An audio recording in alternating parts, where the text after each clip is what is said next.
Bismillahirrahmanirrahim. Assalamualaikum warahmatullahi wabarakatuh. Alhamdulillahilladzi arsala rasulahu bil huda wa dinil haqq liyuzhirahu 'alad dini kullihi wa kafa billahi syahida. Wa asyhadu an la ilaha illallah wahdahu la syarika lah wa asyhadu anna Muhammadan 'abduhu wa rasuluh.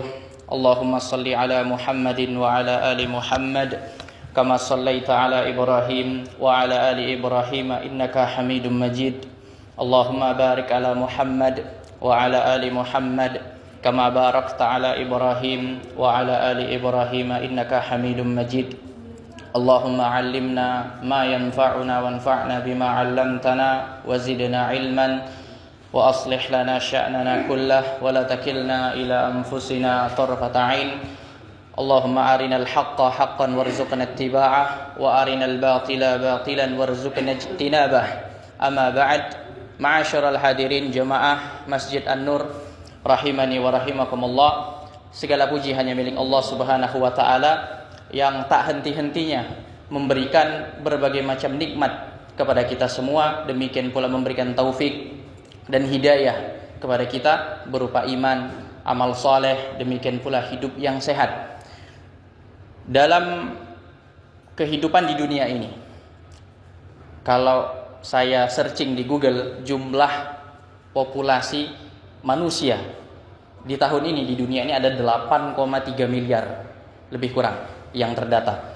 Dari 8,3 miliar ini jumlah kaum muslimin, demikian pula kaum muslimah sekitar 1,6 atau 1,8 miliar. Perbandingan yang jauh, bahkan tidak sampai setengahnya. Artinya Allah memilih orang-orang yang masuk ke dalam agama Islam ini tidak banyak. Dari jumlah sekitar 1,6 atau 1,8 miliar tadi, yang betul-betul mengamalkan Islam jauh lebih sedikit lagi. Hanya sekedar mungkin kita katakan Islam KTP, secara zahirnya saja mengaku Islam, tetapi amalan-amalan Islam tidak dia terapkan dalam kehidupannya sehari-hari. Demikian pula dari orang yang menerapkan agama Islam, pengamalan Islam di dalam hidupnya, yang sholat 5 waktu pun lebih sedikit lagi. Sholat 5 waktu lebih sedikit lagi. Demikian pula yang sholat 5 waktu secara berjamaah di masjid lebih sedikit lagi dibandingkan yang sholat 5 waktu di rumah atau di tempat lain selain daripada masjid. Meskipun secara hukum boleh, sah-sah saja. Demikian pula yang mengamalkan sholat sunnah lebih sedikit lagi dibandingkan yang mengamalkan sholat 5 waktu tadi. Orang yang sudah mengamalkan sholat 5 waktu yang wajib, demikian pula sholat sunnahnya, terkait dengan semangat dia belajar ilmu agama jauh lebih sedikit lagi. Yang hadir dalam majelis ilmu yang diselenggarakan di masjid-masjid tentu jauh lebih sedikit. Karena memang Allah Subhanahu wa taala memberikan hidayah ini kepada siapa saja yang dia kehendaki dari hamba-hambanya, sehingga nikmat bisa duduk sejenak antara maghrib dan isya di majelis ilmu ini wajib untuk kita syukuri. Kata para ulama, syukur nikmat itu bisa mengikat nikmat tersebut, dan hendaklah kita semua terus tanamkan di dalam diri kita firman Allah Subhanahu wa taala, la in syakartum la azidannakum. Seandainya kalian bersyukur kepadaku, niscaya akan aku tambah nikmat kepada kalian. Penambahan nikmat dari Allah Subhanahu wa taala bisa bermakna Allah jadikan kita istiqomah di atas Islam ini hingga Allah wafatkan kita semua dalam keadaan husnul khatimah. Allahumma amin. Ma'asyiral hadirin rahimani wa rahimakumullah. Kembali kita melanjutkan kajian rutin kita pada malam hari ini, masih membahas kitab yang membahas tentang 10 hak yang wajib kita tunaikan. Kita telah membahas hak pertama, hak Allah, kemudian hak Rasulullah, hak kedua orang tua, hak anak, dan pada malam hari ini insyaallah taala kita akan membahas hak yang berikutnya, yakni hak berkaitan dengan kerabat keluarga. Langsung saja kita baca apa yang beliau Syekh Muhammad bin Shalih Al-Utsaimin rahimahullah tuliskan di dalam kitab beliau ini. Kata beliau, al-haqqul khamis hukukul aqarib. Hak yang kelima yang wajib untuk kita tunaikan kepada pemilik hak-hak ini adalah hak kerabat keluarga, hak sanak, hak famili. Ma'asyiral hadirin rahimani wa rahimakumullah. Kata beliau di sini, lil qarib alladhi yattasilu bika fil qarabah kal akh wal am wal khal wa auladihim wa kulli man yantami ilaika bisilatin lahu haqqu hadhil qarabah bihasabi qurbihi. Untuk kerabat keluarga yang bersambung kepada seseorang, kepada masing-masing kita, baik itu berupa saudara kita atau saudari, atau di sini disebut am. Am itu kalau bahasa Arab artinya paman dari pihak ayah. Demikian pula khal. Khal artinya dalam bahasa Arab paman dari pihak ibu. Demikian pula bibi-bibi kita dari pihak ayah maupun ibu dan anak-anak mereka. Sepupu-sepupu kita itu adalah kerabat keluarga kita. Kata beliau di sini, dan setiap orang yang bersambung hubungannya dengan kita dalam hal nasab, dalam tali kekeluargaan, kata beliau, mereka memiliki hak kekerabatan, hak kekeluargaan sesuai dengan kedekatannya kepada kita.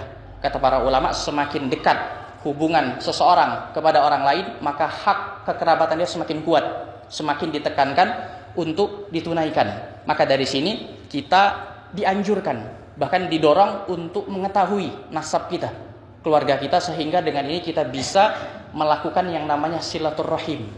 Silaturrahim atau silaturrahmi sama, walaupun berbeda maknanya sama. Kemudian kata beliau di sini mengutip firman Allah Subhanahu wa taala, kata beliau, qala Allah taala wa atidzal qurba haqqahu. Kata Allah di sini, tunaikanlah kepada kerabat keluarga ini hak mereka. Di dalam surat Al-Isra ayat yang ke-26. Ma'asyiral hadirin rahimani wa rahimakumullah, terkait dengan menunaikan hak kepada kerabat keluarga ini disebutkan oleh Al-Imam Ibnul Jauzi rahimahullah, salah seorang ulama yang hidup pada abad ke-6 Hijriah. Kata beliau, ada dua pendapat terkait makna tunaikan hak kepada kerabat keluarga ini. Yang pertama, kata beliau di sini, adalah kerabat seseorang dari jalur ayah dan ibunya. Ini jelas kita pahami bersama. Kemudian pendapat yang kedua, kata beliau di sini, adalah kerabat Rasul, menunaikan hak kepada kerabat Rasulullah. Ini mendoakan keluarga Rasul dengan kebaikan, mencintai ahlul bait yang memang benar ahlul bait. Ini salah satu pendapat, meskipun yang lebih kuat kata para ulama adalah kerabat masing-masing manusia, bukan sekedar kerabat Rasulullah sallallahu alaihi wa ala alihi wasallam.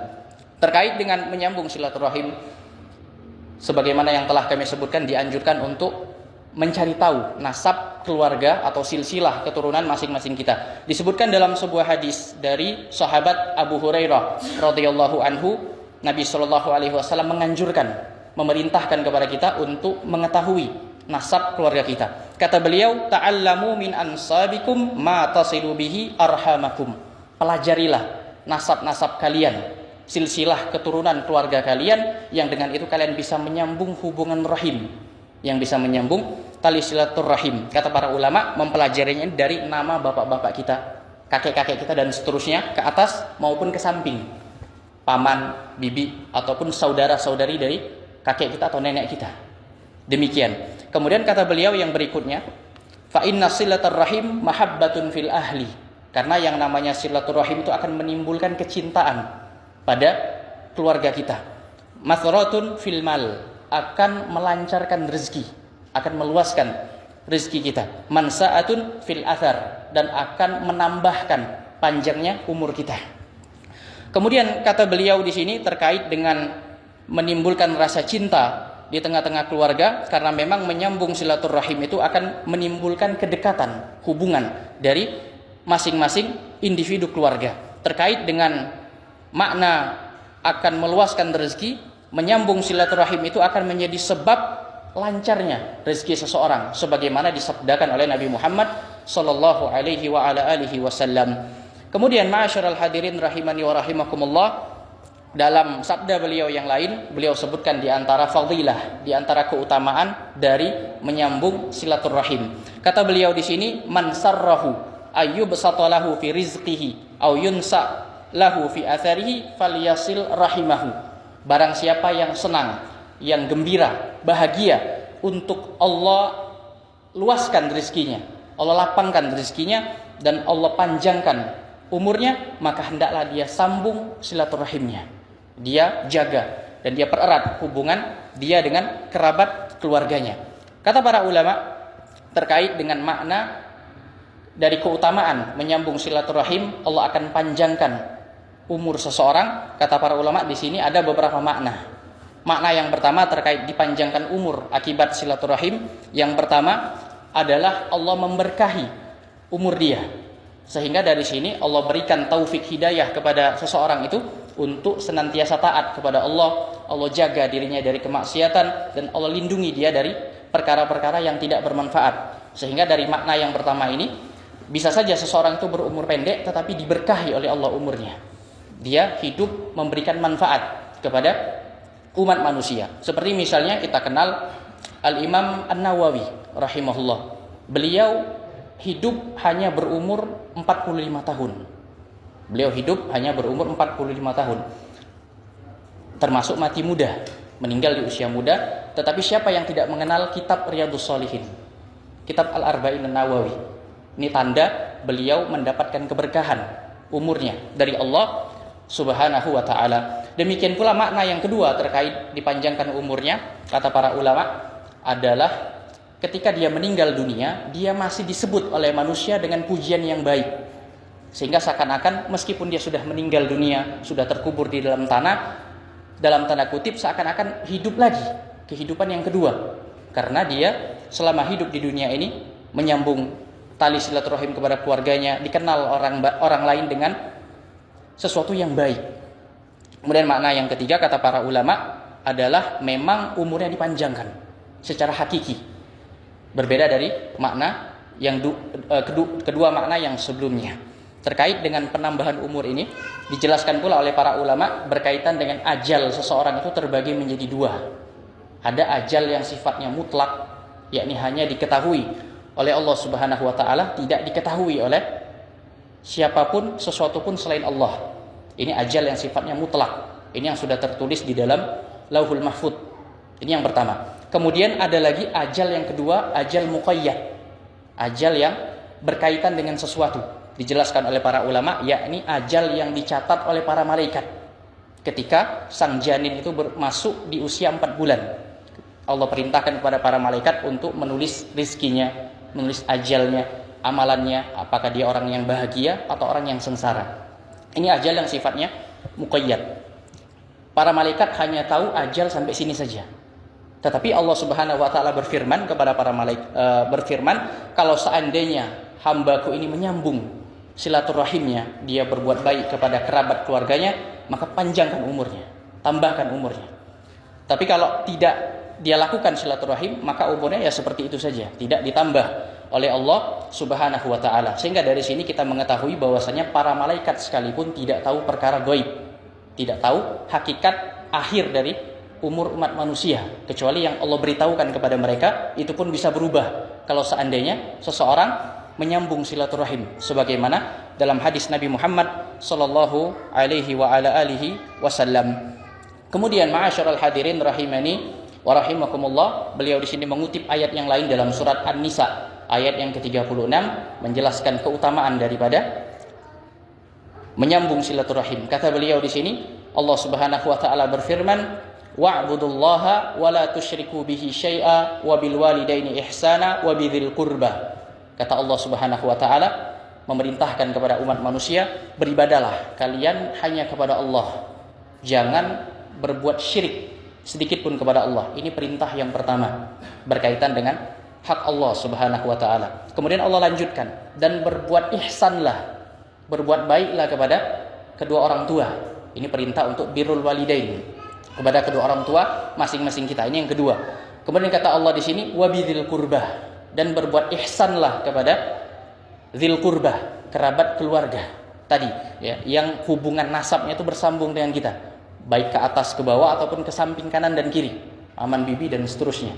Di sini kita tahu bagaimana besarnya hak kerabat keluarga kita untuk disambung hubungan dengan mereka, dikarenakan Allah Subhanahu wa ta'ala gandengkan perintah untuk bertauhid kepada Allah merupakan ibadah, perintah untuk berbakti kepada kedua orang tua, kemudian Allah lanjutkan perintah untuk berbuat baik kepada kerabat keluarga. Sehingga dari sini kita mengetahui betapa besar hak dari masing-masing kerabat keluarga kita.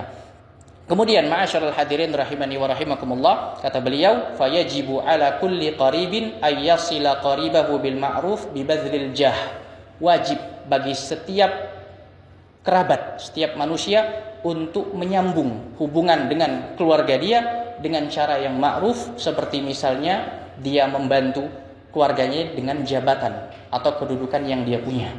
Gambarannya seperti misalnya ada kerabat keluarga kita yang belum bekerja, masih menganggur, kita ada kuasa, ada jabatan strategis, kita bantu untuk bekerja. Demikian pula dalam hal-hal yang lain, kerabat keluarga kita kesulitan mengurus misalnya berkas pemerintahan atau semisal dengan itu, kita punya akses ke sana, atau kita punya kenalan dekat dengan kita, kita bantu keluarga kita, kerabat keluarga kita. Ini diantara bentuk menyambung silaturahim, kata beliau. Kemudian wan naf'i al badani, diantara bentuk berbuat baik kepada keluarga, memberikan manfaat dengan tubuh kita, yakni memberikan tenaga kita. Apa yang bisa dibantu terkait dengan kerabat keluarga yang berhubungan dengan tenaga, dengan fisik, kita bantu. Kemudian wan naf'il mali, manfaat dengan memberikan harta benda kepada kerabat keluarga kita berkaitan dengan sedekah. Kemudian terkait dengan sedekah kepada kerabat keluarga, disebutkan di dalam hadis mendapatkan 2 pahala dibandingkan sedekah kepada selain kerabat keluarga kita. Nabi SAW bersabda dalam sebuah hadis riwayat Al-Imam Ibnu Majah dan disahihkan oleh Al-Imam Al-Albani rahimahullah, kata Rasulullah SAW, as-sadaqatu 'alal miskin sadaqah. Sedekah kepada orang miskin terhitung 1 pahala sedekah, cuman 1. Kemudian kata beliau, wa 'ala dzil qarabah ithnatan. Sedekah kepada kerabat keluarga terhitung 2 pahala sedekah atau 2 pahala, yakni sedaqatun wasilah. Yang pertama pahala sedekah, dan kedua pahala silaturahimnya. Di antara keutamaan daripada sedekah kepada kerabat keluarga kita. Kemudian di sini disebutkan terkait dengan sedekah kepada kerabat keluarga ini kalau mereka itu kondisinya fuqara, kondisinya miskin atau fakir, tidak memiliki kecukupan dalam kehidupannya. Tetapi kalau bentuk memberikan harta kepada kerabat keluarga yang kaya itu bukan sedekah namanya, tapi hibah atau hadiah. Dan ini juga dianjurkan sebagai bentuk menyambung silaturahim kepada keluarga kita, baik laki-laki ataupun perempuan. Kemudian terkait sedekah di sini meliputi 2 macam sedekah. Sedekah yang wajib dan sedekah yang sunnah. Sedekah yang wajib itu seperti zakat. Bisa kita memberikan zakat kepada kerabat keluarga kita dengan catatan bukan kerabat yang kita tanggung nafkahnya. Seperti misalnya paman kita jauh, beda rumahnya dengan kita, dalam keadaan fakir, kita memiliki kelebihan harta, sudah mencapai nisab, sudah berlalu haulnya, hitungan 1 tahun, kita berikan zakat kepada paman kita tadi, kerabat keluarga, mendapatkan 2 pahala. Pahala sedekah, pahala zakat yang wajib, dan pahala menyambung silaturahim. Demikian pula sedekah yang sifatnya sunnah, diberikan kepada kerabat keluarga kita. Barakallahu fikum. Kemudian ma'asyiral hadirin, tapi ada sedikit penjelasan dari kalangan para ulama terkait dengan mendahulukan kerabat keluarga dibandingkan orang miskin yang bukan kerabat keluarga. Kalau memang kondisinya seseorang itu miskin dan bukan anggota keluarga kita, bukan kerabat kita, dan dia lebih mendesak kebutuhannya, maka didahulukan memberikan kepada dia, meskipun bukan dari kerabat keluarga kita, karena ada hajat, ada kebutuhan yang mendesak yang dia perlukan. Kemudian ma'asyiral hadirin rahimani wa rahimakumullah, dalam hadis yang kita sebutkan tadi ada anjuran, ada dorongan untuk memperbanyak dalam berbuat baik kepada kerabat keluarga dengan segala bentuk kebaikan. Ya, sedekah itu sejatinya tidak hanya dalam hal harta. Ya, dalam banyak sisi-sisi kebaikan terhitung sebagai sedekah. Demikian pula dalam hadis ini kita dianjurkan pula bahwasannya didorong untuk bersedekah, lebih mendahulukan kepada kerabat keluarga dibandingkan kepada seseorang yang sekalipun dia miskin tetapi bukan kerabat keluarga kita, dengan ketentuan yang sudah kita sebutkan sebelumnya. Kata beliau di sini, bihasabi ma tatatallabuhu quwwatul qaraba wal hajah. Ini semua dilakukan sesuai dengan tuntutan keperluan dari kerabat keluarga kita. Wa hadza ma yaqtadihi syar'u wal aqlu wal fitrah. Dan hak kerabat keluarga ini telah ditunjukkan dan dituntut oleh syariat Islam secara akal manusia, akal yang sehat, demikian pula secara fitrah, secara hati nurani kita tentu akan mendorong untuk lebih berbuat baik kepada kerabat keluarga kita dibandingkan kepada orang lain yang bukan keluarga kita.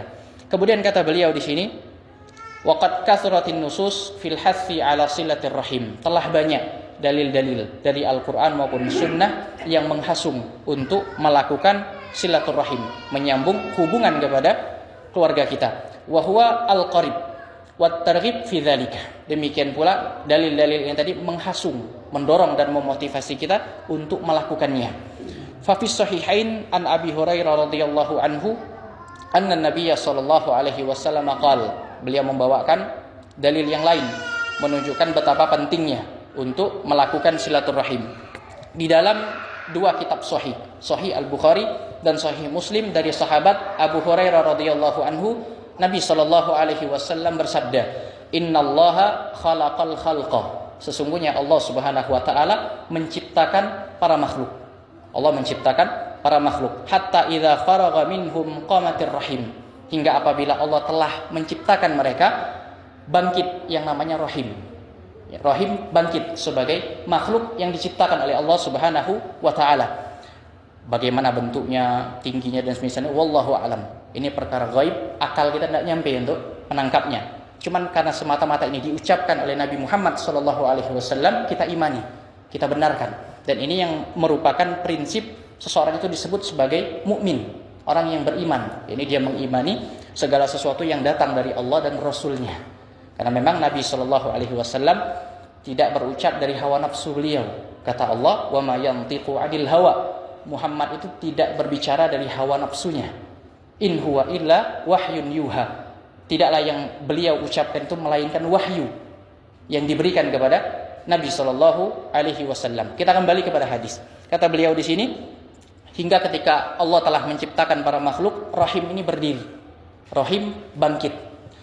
Faqalat, rahim ini mengatakan, "Hadza maqamul a'idzi bika minal qati'ah." Ya Allah, aku berlindung kepadamu dari diputus. Kata si rahim meminta kepada Allah, "Ya Allah, aku berlindung kepadamu agar aku ini tidak diputus. Tidak diputus oleh manusia." Yang berkaitan dengan silaturahim yang diputus. Tidak terjadi hubungan tersebut. Faqala Allah, "Na'am, ama tardina an asila man wasalak wa aqta man qata'ak." Kata Allah Subhanahu wa taala, "Iya, tentu." Menjawab permintaan si rahim tadi.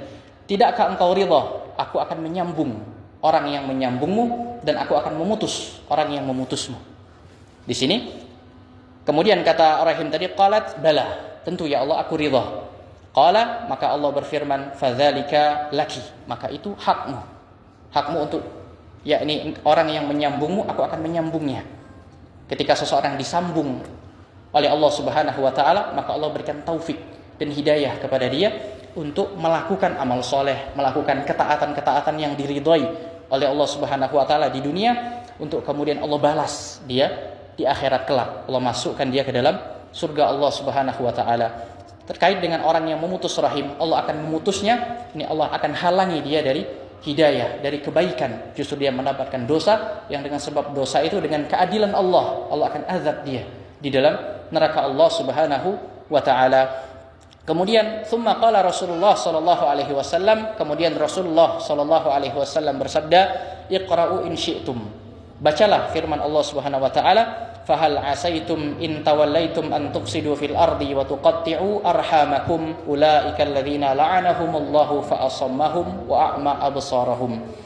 Kata Allah Subhanahu wa taala, bisa jadi apabila kalian berkuasa di muka bumi, memiliki wewenang, memiliki kekuatan, kalian bisa jadi akan berbuat kerusakan di muka bumi dan akan memutus rahim-rahim kalian, akan memutus hubungan silaturahim. Merekalah orang-orang yang dilaknat oleh Allah, dan Allah akan tulikan mereka dan Allah butakan penglihatan-penglihatan mereka. Dalam ayat ini Allah Subhanahu wa taala memberikan larangan. Yang pertama dari berbuat kerusakan di muka bumi secara umum, kemudian yang kedua secara khusus bentuk kerusakan tersebut adalah memutus silaturahim, memutus hubungan kekeluargaan. Ancamannya kata Allah Subhanahu wa taala di sini, mereka itu orang-orang yang dilaknat oleh Allah Subhanahu wa taala. Makna Allah melaknat seseorang adalah Allah menjauhkan dia dari rahmat Allah. Artinya dia tidak memiliki peluang untuk mendapatkan ampunan dan rahmat dari Allah Subhanahu wa taala. Kemudian Allah akan tulikan mereka yang memutus silaturahim dan membuat kerusakan di muka bumi. Dengan makna Allah akan jadikan telinga dia, pendengaran dia akan tuli dari mendengarkan nasihat yang baik, ilmu-ilmu agama, perkara-perkara yang baik dia tolak, seakan-akan tidak mendengar kebaikan. Demikian pula Allah butakan penglihatan dia, yakni mata hati dia. Ketika telah jelas suatu kebenaran dia tolak, karena sebagai hukuman dari Allah Subhanahu wa taala kepada dia. Kemudian kata beliau di sini, waqala Nabi sallallahu alaihi wasallam, Nabi sallallahu alaihi wasallam bersabda dalam hadis beliau yang lain, man kana yu'minu billahi wal yaumil akhir falyasil rahimah. Barang siapa yang beriman kepada Allah dan beriman kepada hari akhir, maka hendaklah dia sambung rahimnya. Dia sambung hubungan dia dengan kerabat keluarga dia. Bagi orang yang mengklaim, mengaku beriman kepada Allah, beriman kepada hari akhir, kata Nabi, falyasil rahimah, sambung hubungan kalian dengan kerabat keluarga kalian. Menunjukkan bahwasannya menyambung silaturahim ini sangat erat kaitannya dengan keimanan kepada Allah dan keimanan kepada hari akhir. Kemudian wa katsirun minan nas mudayyi'una li hadzal haqq. Sayangnya kebanyakan manusia, mayoritas manusia menyia-nyiakan hak ini, hak kerabat keluarga. Mufarrituna fihi, mereka mengabaikan, acuh tak acuh terkait hak ini. Tajidul wahida minhum la ya'rif qarabatahu bisilah. Kita mendapati ada seseorang yang tidak mengenal sama sekali hak kerabat keluarganya, tidak disambung. La bil mal wala bil jah wala bil khuluq. Tidak disambung, diberikan kebaikan dengan harta bendanya, tidak diberikan dengan jabatan dia, tidak dia gunakan untuk membantu kemaslahatan dari kerabat keluarganya, tidak pula dengan akhlak yang baik, perangai yang baik yang dia berikan kepada kerabat keluarganya. Mungkin kalau harta, tidak semua orang berharta. Terkait kedudukan, tidak semua orang punya kedudukan. Tapi kalau sampai akhlak yang baik pun sudah tidak punya, apalagi yang bisa dia berikan kepada kerabat keluarganya. Tamdil ayyam awish syuhur ma ra'ahum. Berlalu hari demi hari, bulan demi bulan, dia tidak pernah melihat kerabat keluarganya. Wala qama bi ziyaratihim. Tidak pernah sama sekali menziarahi mereka, mengunjungi kerabat keluarga atau sakit atau syamano, tidak peduli dengan kerabat keluarga dia. Wala tawaddat ilaihim bihadiyah. Tidak pula menunjukkan kasih sayangnya kepada mereka dengan memberikan hadiah. Sekadar mengunjungi tidak, apalagi sampai menunjuk hadiah, keluar duit, berat. Wala dafa anhum daruratan aw hajah. Tidak pula menghilangkan atau membantu meringankan hajat kebutuhan dari kerabat keluarganya.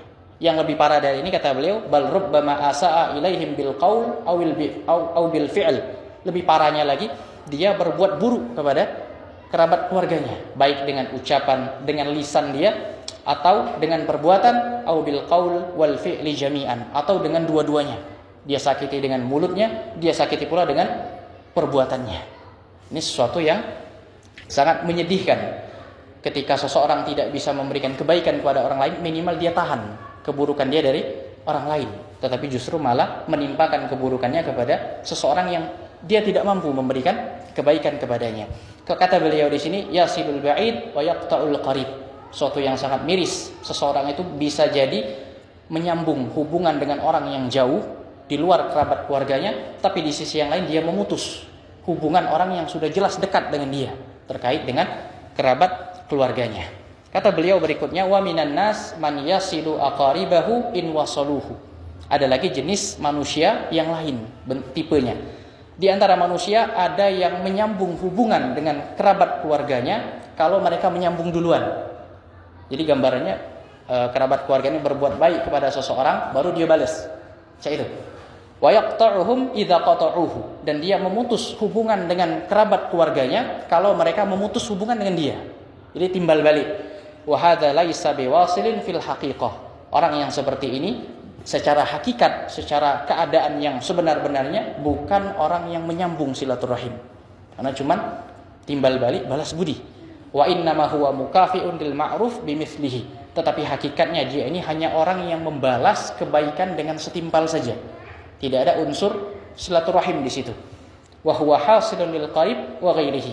Padahal yang semisal dengan ini, membalas kebaikan dengan kebaikan yang semisal, ini bisa dilakukan kepada kerabat keluarga maupun orang lain. Jadi tidak ada bentuk spesialnya kalau yang seperti ini. Kemudian kata beliau di sini, Fa innal mukafa'a la takhtassu bil qarib. Karena membalas budi itu tidak khusus bagi kerabat keluarga saja. Wal wasil haqiqatan huwal ladzi yasilu qarabatahu lillah. Orang yang secara hakiki menyambung silaturahim adalah orang yang menyambung hubungan dengan keluarganya, dia niatkan karena Allah sebagai ibadah. Nah, tadi di awal kita sebutkan Allah gandengkan perintah silaturahim ini dengan bertauhid kepada Allah dan berbuat bakti kepada kedua orang tua. Kemudian Allah perintahkan sambunglah silaturahim, berbuat baik kepada kerabat keluarga, sehingga yang namanya ibadah harus diniatkan karena Allah Subhanahu wa ta'ala, wala yubali, dan dia tidak peduli sawaun wasaluhu amla, baik keluarganya itu menyambung hubungan dengan dia atau tidak, dia tetap sambung hubungan dia dengan kerabat keluarganya, sekalipun ini memang berat. Tapi kita sama-sama belajar, berupaya melatih diri untuk melakukan apa yang beliau sebutkan di sini. Beliau bawakan dalilnya kama fi sahihil Bukhari an Abdullah ibni Amr ibni al-As, sebagaimana disebutkan dalam Sahih Al-Bukhari dari sahabat Abdullah bin Amr ibn al-As radhiyallahu anhuma, anna Nabiy sallallahu alaihi wasallam qala, Nabi sallallahu alaihi wasallam bersabda, laisal wasil bil mukafi. Bukanlah orang yang menyambung silaturahim itu orang yang hanya memberikan balasan setimpal.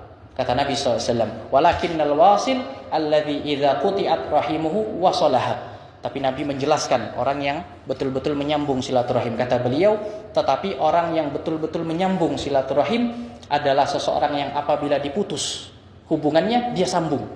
Jadi meskipun kerabat keluarganya berbuat jelek, berbuat buruk kepada dia, tetap dia sambung. Dia upaya untuk melakukan kebaikan kepada kerabat keluarganya. Karena tadi didasari dengan niat ibadah karena Allah Subhanahu wa ta'ala, yang dia niatkan ketika memberikan harta, memberikan kebaikan, memberikan bantuan kepada kerabat keluarganya, dia niatkan lillah, karena Allah Subhanahu wa ta'ala. Kalaupun dia tidak mendapatkan balasan yang setimpal kebaikan dari keluarga dia harapkan balasannya dari Allah, pahala dari Allah Subhanahu wa ta'ala. Karena kalau dia niatkan sekedar untuk mendapatkan balasan yang baik dari kerabat keluarganya, kalau tidak sesuai dengan harapan dia akan kecewa. Kata Imam Syafi'i rahimahullah, ridon nas ghayatun la tudrak. Keridhaan manusia itu sesuatu yang tidak bisa diraih, sulit untuk diraih. Sehingga terkait dengan silaturahim ini diniatkan ibadah kepada Allah Subhanahu wa ta'ala. Kemudian di sini terkait sabda beliau yang tadi, wasa'alahu rajulun. Ada seseorang dari sahabat yang bertanya kepada Nabi sallallahu alaihi wasallam, faqala ya Rasulullah, wahai Rasulullah, inna li qarabatan asiluhum wa yaqta'unani. Ya Rasulullah, aku punya kerabat keluarga, aku sambung hubungan dengan mereka, tapi mereka membalas dengan memutus hubungan denganku. Wa uhsin ilaihim wa yusi'una ilayya. Aku berbuat baik kepada mereka, tapi mereka balas dengan berbuat jelek kepadaku. Wa ahlumu anhum wa yajhaluna alayya. Aku bersikap santun, bersikap lembut kepada mereka, tapi mereka balas dengan bersikap kasar kepadaku. Para sahabat ini meminta bimbingan kepada Nabi SAW bagaimana menyikapi permasalahan yang dia hadapi. Sudah berupaya lillah menyambung silaturahim, tapi tidak mendapatkan balasan yang baik, justru diputus. Berbuat baik justru dibalas dengan jelek. Demikian pula bersikap santun dibalas dengan kasar, dengan keras, bahkan kaku. Faqala Nabi SAW, maka Nabi SAW bersabda, kata beliau menjawab keresahan dari sahabat ini, la in kunta kama qulta fa ka'annama tusiffuhum al-mallah. Kalau seandainya engkau benar-benar seperti yang engkau ucapkan, ini engkau faktanya memang benar seperti yang engkau ucapkan, maka seakan-akan engkau sedang menyuapi abu yang panas kepada kerabat keluargamu. Beliau melanjutkan, wala yazalu ma'aka minallahi zahirun 'alaihim ma dumta 'ala dzalika. Dan engkau senantiasa mendapatkan pelindung dari Allah terhadap kerabat keluargamu selama engkau seperti itu. Ini di sini beliau menjelaskan bahwasannya celaan itu kembali kepada kerabat keluarganya, bukan kepada orang ini yang sudah berbuat baik kepada mereka. Justru dia akan mendapatkan pertolongan, mendapatkan perlindungan dari Allah terkait dengan sikap keluarga dia kepada dia. Kemudian ma'asyiral hadirin rahimani wa rahimakumullah, kata beliau berikutnya, walau lam yakun fi silatir rahim illa anna Allah yasilul wasil fid dunya wal akhirah fayumidduhu bir rahmah. Seandainya dalam keutamaan buah dari silaturahim tidak ada kecuali Allah akan menyambung orang yang menyambung silaturahim di dunia maupun di akhirat. Sebagaimana kita jelaskan maknanya, Allah menyambung seseorang itu dalam arti Allah berikan hidayah, taufik, kebaikan, keberkahan kepada dia selama hidup di dunia dalam ketaatan kepada Allah, dan Allah balas kelak di akhirat dengan pahala dan jannahnya. Kemudian kata beliau, kalau tidak ada keutamaan selain Allah akan menyambung seseorang yang menyambung silaturahim, dan Allah akan berikan rahmatnya kepada dia, wa yuyassir lahul umur, dan Allah akan mudahkan segala urusan-urusan dia, wa yufarriju anhul kurubat, dan Allah akan hilangkan kesulitan-kesulitan yang dia hadapi, ma'ama fi silaturahim min taqarubil usrah, bersamaan dalam silaturahim itu ada manfaat yang lain. Manfaat yang lain yakni terjalinnya kedekatan antar keluarga, wa tawaddihim wa hunuwi ba'dihim ala ba'd, dan saling timbulnya rasa cinta, rasa kasih sayang sebagian keluarga kepada sebagian yang lain, wa muawanati ba'dihim ba'dan fi syada'id was surur wal bahja al hasila bidzalika kama huwa mujarrabun ma'lum. Demikian pula akan terjadi saling tolong menolong sebagian keluarga dengan sebagian yang lain dalam menghadapi hal-hal yang sempit maupun ketika lapang, ketika sedih dan bahagia yang akan terjadi, yakni hubungan saling tolong menolong, saling cinta, saling dekat, bantu membantu akan tercapai dengan silaturahim sebagaimana telah terbukti dan telah diketahui bersama. Maka yang seperti ini sudah cukup sebagai keutamaan daripada silaturahim yang dilakukan oleh masing-masing manusia. Kemudian kata beliau di sini mengakhiri apa yang beliau ucapkan, kata beliau, wa kullu hadhil fawaid tan'aqisu hinama tahillul qati'ah. Dan keutamaan-keutamaan ini, manfaat-manfaat yang kita sebutkan tadi, Allah akan menyambung orang yang menyambung silaturahim, Allah berikan rahmat, Allah mudahkan urusan dia, demikian pun terjalin hubungan kekeluargaan, hubungan yang erat. Ini semua akan terbalik, akan hilang semuanya ketika terjadi pemutusan silaturahim. Artinya sebaliknya, Allah akan putus orang yang memutus silaturahim, Allah akan jauhkan dari rahmatnya, Allah akan persulit urusan-urusan dia, Allah tidak akan bantu dia dalam menghadapi kesulitan. Demikian pula hubungan dia dengan keluarganya menjadi renggang, tidak ada cinta mencinta, bantu membantu dan tolong menolong. Wa yahsulut taba'ud, akan terhasilkan efek dari hal tersebut, sikap saling menjauhi, saling memboikot antar masing-masing keluarga. Ma'asyiral hadirin rahimani wa rahimakumullah, terkait dengan ancaman dari orang yang memutus silaturahim datang dalam sebuah hadis dari sahabat Jubair bin Mut'im radhiyallahu anhu, riwayat Al-Imam Al-Bukhari rahimahullah.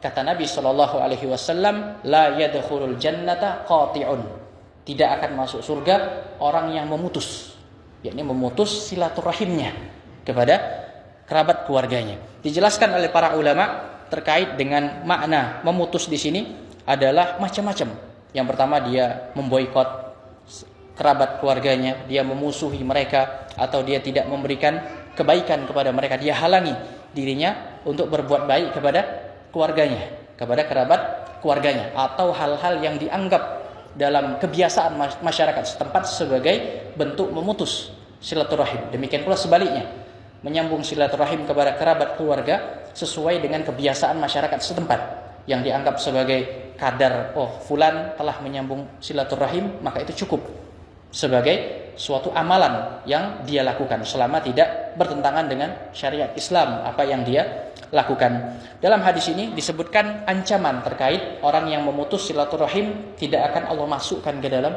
surganya. Dijelaskan oleh para ulama, maksudnya adalah dia tidak akan masuk surga sedari awal. Artinya dia akan dihukum, akan dibersihkan dulu dari dosa-dosa dia, yang mana diantaranya dosa memutus silaturahim, baru kemudian sesuai dengan kehendak Allah Subhanahu wa taala baru Allah masukkan dia ke dalam surga Allah Subhanahu wa taala. Kemudian dalam hadis yang lain disebutkan terkait ancaman hukuman yang besar, yang berat dan disegerakan terkait memutus silaturahim. Datang dalam sebuah hadis dari sahabat Abu Bakrah radhiyallahu anhu, riwayat Al-Imam Abu Dawud rahimahullah, disahihkan oleh Al-Imam Al-Albani rahimahullah. Kata Nabi sallallahu alaihi wasallam, "Ma min dzambin ajdar ay yu'ajjilallahu ta'ala li sahibihi al-'uqubata fid dunya ma'a ma yaddakhiru lahu fil akhirah mithlul baghi wa qati'atir rahim.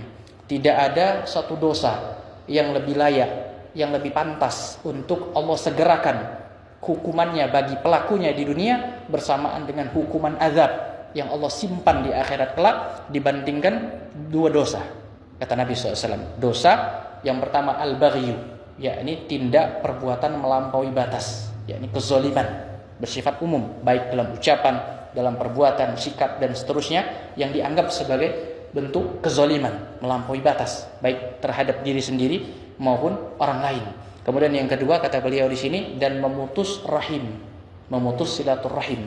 Ancamannya Allah Subhanahu wa taala akan segerakan hukuman untuk dia di dunia dan Allah akan simpan hukuman untuk dia di akhirat kelak. Artinya di sini hukuman atau musibah ujian yang dia dapatkan di dunia itu tidak menghapus dosa-dosa dia, justru sebagai muqaddimah, sebagai pembukaan awal dirasakan hukuman sebelum kelak mendapatkan hukuman yang lebih dahsyat di akhirat. Ma'asyiral hadirin rahimani wa rahimakumullah, ini yang dapat kami sampaikan pada malam hari ini. Wallahu a'lamu bissawab. Semoga Allah Subhanahu wa taala memberikan kemudahan dan taufiknya kepada kita untuk bisa menyambung silaturahim kepada kerabat keluarga kita masing-masing, dan semoga kita bisa mengamalkan apa yang kita sebutkan tadi dari hadis-hadis Nabi Shallallahu Alaihi Wasallam. Mungkin berat, mungkin main perasaan ketika kita berbuat baik tapi dibalas dengan keburukan, tapi kita berusaha melatih diri kita untuk beramal soleh sebagaimana yang dibimbingkan oleh Nabi Muhammad Shallallahu Alaihi Wasallam dan diniatkan lillah, karena Allah Subhanahu wa taala. Wallahu a'lamu bissawab. Wa akhiru da'wana anil hamdulillahi rabbil alamin. Kita tutup dengan doa kafaratul majlis. Subhanakallahumma wa bihamdika asyhadu an la ilaha illa anta astaghfiruka wa atubu ilaik. Wassalamu alaikum warahmatullahi wabarakatuh.